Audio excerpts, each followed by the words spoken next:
J'ai un parcours un peu atypique. Alors moi j'ai commencé par un bac scientifique à Ambérieu-en-Bugey, au lycée Solaire. Ensuite je me suis plutôt orienté en faculté, en musique. Mais j'ai très vite compris que les débouchés, c'était un milieu assez compliqué pour trouver du travail et tout ça. Donc j'ai eu l'occasion pendant cette année de fac de travailler un petit peu parce que j'avais pas énormément de cours. Et j'ai vite pris conscience que les métiers manuels étaient plus faits pour moi. Du coup, je me suis orienté en CAP en menuiserie-miroiterie. Une fois que j'ai eu fini, je voulais trouver du travail.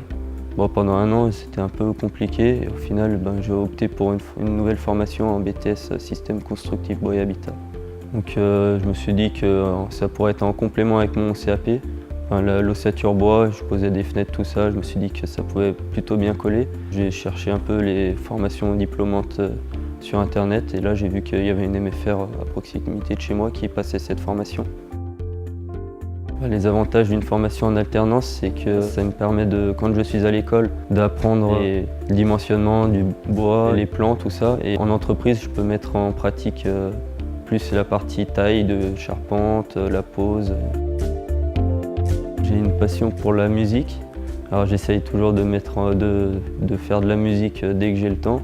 Alors après c'est un peu compliqué avec la formation, le travail, parce que c'est des formations qui demandent beaucoup de temps. Mais dès que j'ai l'opportunité, je vais faire un petit peu de guitare, chanter, pour mon propre plaisir surtout après. J'ai eu l'occasion de faire un petit peu de guitare quand on était en Russie avec la MFR. Bon, c'était plutôt sympa, ça détend l'atmosphère, tout de suite ça crée un peu des liens, ça fait rigoler tout le monde. J'ai déjà eu l'idée, oui, de lier mon métier bois avec la fabrication de guitare, mais c'est quand même un métier très compliqué. C'est luthier, il y en a de moins en moins. Et la caisse à savon, c'est des voitures sans moteur, ça se déroule dans des descentes. Donc c'est des routes fermées à la journée. Les Coupes d'Europe, Championnat de France, Championnat d'Europe, c'est sur 2 jours, un week-end complet. C'est des voitures de plus en plus sophistiquées. Avant, c'était des voitures en bois que les gens fabriquaient pour mettre une animation au village. Alors que maintenant, c'est vraiment devenu une compétition européenne, donc championnat d'Europe, Coupe d'Europe, championnat de France. Donc ça demande énormément de travail, beaucoup de réglages les week-ends. On y passe des nuits, des heures pour essayer de trouver le bon réglage pour que ça aille au niveau des courses.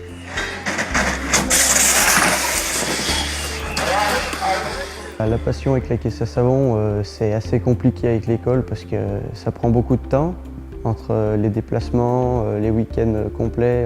Pour faire les devoirs aussi, c'est pas évident. Pour tout ce qui est déplacement, les grands déplacements, je suis obligé de partir le milieu de semaine. Donc j'ai vu avec Régis du suyer pour pouvoir éventuellement quitter l'école pour pouvoir faire ces courses d'Europe. C'est quelque chose que je veux à tout prix faire. Donc il m'a dit, il n'y a pas de souci, il faut y aller, c'est pas moi qui vais t'interdire de faire ce qui te plaît. Donc après, mon patron était du même avis, donc il me laisse faire s'il faut prendre un jour ou après d'être présent le plus souvent possible au boulot. Donc c'est quelque chose qui prend vachement de temps, puis surtout dans la formation, c'est assez compliqué pour pouvoir suivre, pour tout récupérer, c'est assez compliqué, mais il faut s'accrocher. Au championnat d'Europe, j'ai eu quelques soucis mécaniques et une sortie de route, donc je fais 6e au classement général. Et au niveau de la Coupe d'Europe, je la remporte cette année. Je suis vainqueur de la Coupe d'Europe, donc c'est assez bien pour nous, pour les sponsors, pour moi, mon père, qui avons vachement travaillé sur ça.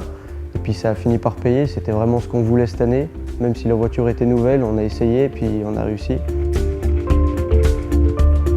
Je suis à la recherche de sponsors aussi, parce qu'on n'en a jamais assez, c'est toujours pareil.